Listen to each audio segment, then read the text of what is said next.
I'm getting over myself with my notion that all the people I will work with are amazingly nice and that everybody will like me. I have to get to conclusion now that even I thought I can get on with most people. I love people and I love especially artistic people.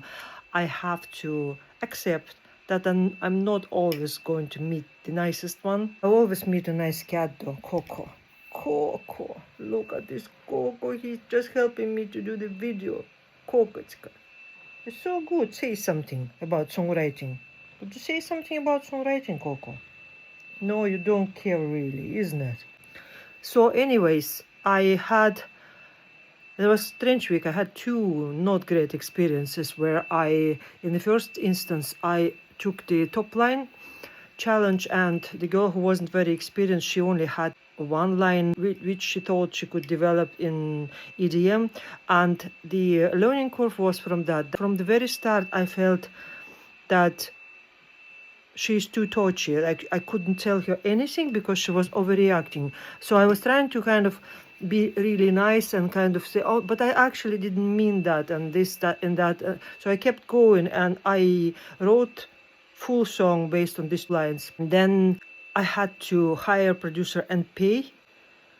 And then A&R who we were aiming for, she was not interested in this top line. Obviously, it's just not in that direction that they work, and it's normal. I don't take anything like that personally at all. But I was trying to encourage the girl to work on this, to pitch, because she had some connections, and if she wouldn't even, I was encouraging her to try to find them. I was sending her a website where the top line could be placed and ask her to research. She said to me very abruptly, I don't have time for that. I said, okay. So what happened then, she was kind of bombarding me with the messages. Did you check that? Did you ask with your A&R again?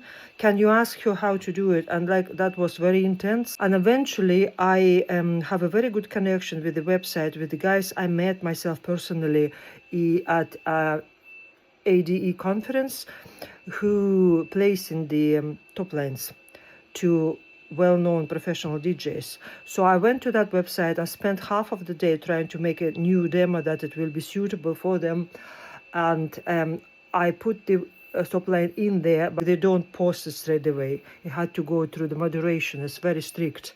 And after that, I wrote to the girl. I said, "This is what I did," and she got very defensive straight away, asking, "What are they taking?" So I started to explain to her. So she got very aggressively telling me that you didn't consult with me. I said, "But it's not on yet. Like I'm consulting with you now."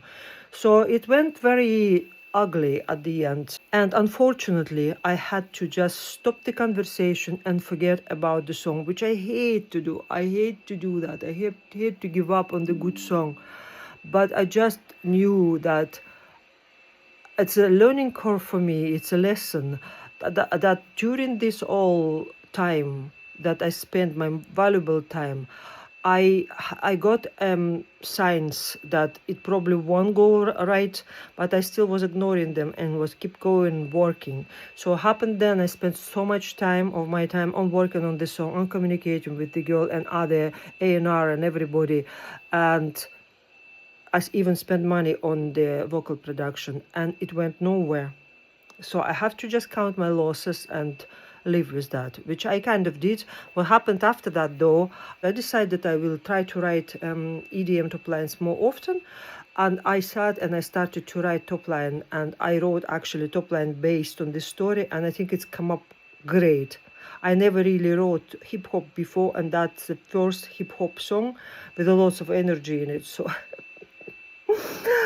I put it into the music anyway. I channeled my emotions as usual through the song. And I think this is the best way to do it. But there was a lot of positivity this week, which I can't really talk about right now, but it was very mixed, like very sharp, good and bad. Which is life, I suppose. It's supposed to be like that. The most important, don't take anything personally and don't get too high notions about yourself that you can work with anybody and everybody will going to like you. So it's okay if somebody don't like me, I just going to keep working.